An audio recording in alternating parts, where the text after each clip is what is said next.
আগে গ্রামে গ্রামে মুফাসসির পাওয়া যেত, সেই জায়গায় বাংলার জমিনে তাফসীরের লোক নাই, ইলমে হাদিস পড়ানোর লোক নাই। আমি যখন কথাগুলো আপনাদেরকে বলতেছি আমাদের সিনা ভেঙে যাচ্ছে। আমরা যখন জামিয়াতে পড়তাম, হায় হায় কি দিন! মুহাদ্দিসে জামান মুহাদ্দিস শাহ হুজুর হাদিস পড়াতেন। মুহাদ্দিস শাহ হুজুর বের হলে আপনাদের কুমিল্লার বুড়া ভাইস প্রিন্সিপাল বলতাম আমরা, মুহাদ্দিস আব্দুর রহমান রাহমাতুল্লাহি আলাইহি উনি ঢুকতেন। উনি বের হলে শেরে মিল্লাত উবাইদুল হক নঈমি ঢুকতেন। উনি বের হলে খতিবে বাঙ্গাল আল্লামা জালালউদ্দিন আল কাদেরী ঢুকতেন। এক এলমের সাগর বের হতো, আর এক এলমের সাগর ঢুকতো। পড়তে পড়তে 20 বছর না যেতে যেতে শূন্য হয়ে গেছে, সব হাহাকার হয়ে গেছে। হাদিসের কিতাব পড়ানোর লোক নাই, তাফসীরের কিতাবের পড়ানোর লোক নাই, ফিকার কিতাব পড়ানোর লোক নাই। কিছুদিনের মধ্যে 10 থেকে 15-20 বছর গেলে আল্লাহ পাক জানে দ্বীনের ইলমের ক্ষেত্রে কোন কিয়ামত বর্পা হয়। দেখতে দেখতে এগুলা বিভিন্ন মাদ্রাসার মধ্যে ঘুরে দেখেছি। আগের মুরব্বী মুহাদ্দিস কেউ নাই, জোয়ান জোয়ান ছেলেরা ইলমে হাদিস পড়ায়।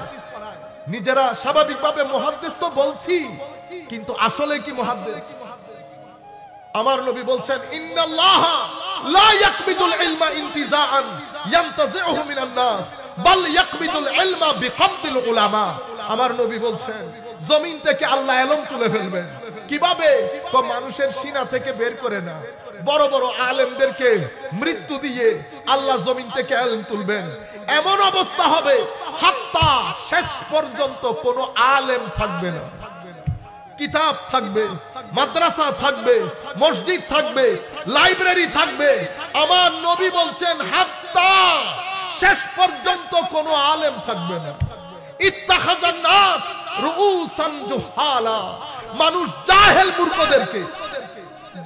মূর্খদেরকে মানুষ আলেম মনে করবে। এই যে এখন মনে করতেছেন আপনারা, না জেনে মানুষ তাকে ফতোয়া জিজ্ঞেস করবে। ফাআফতাউ বিগাইরি ইলম, না জেনে না বুঝে ফতোয়া দিয়ে দেবে। ফাদাল্লু ওয়া আদাল্লু, নিজেও পথভ্রষ্ট হবে, মানুষকেও পথভ্রষ্ট করবে। দেখছেন আমার নবী কি বলছেন? আমার নবী আবার বলছেন, তো ইসলাম শেষ পর্যন্ত পুরো পৃথিবী থেকে একে তো ইলম উঠে যাবে, এরপরে ঈমান পুরো পৃথিবী থেকে পলায়ন করে মদিনা শরীফ চলে যাবে। ইন্নাল ঈমানা লা ইয়ারিজু ইলাল মাদিনা কামা তারিজুল হাইয়াতু ইলা জুহরিহা। সাপ যেমন নিজেকে বাঁচানোর জন্য গর্তে ঢুকে পড়ে, ঠিক সেভাবে ঈমান নিজেকে রক্ষা করার জন্য মদিনা শরীফ চলে যায়।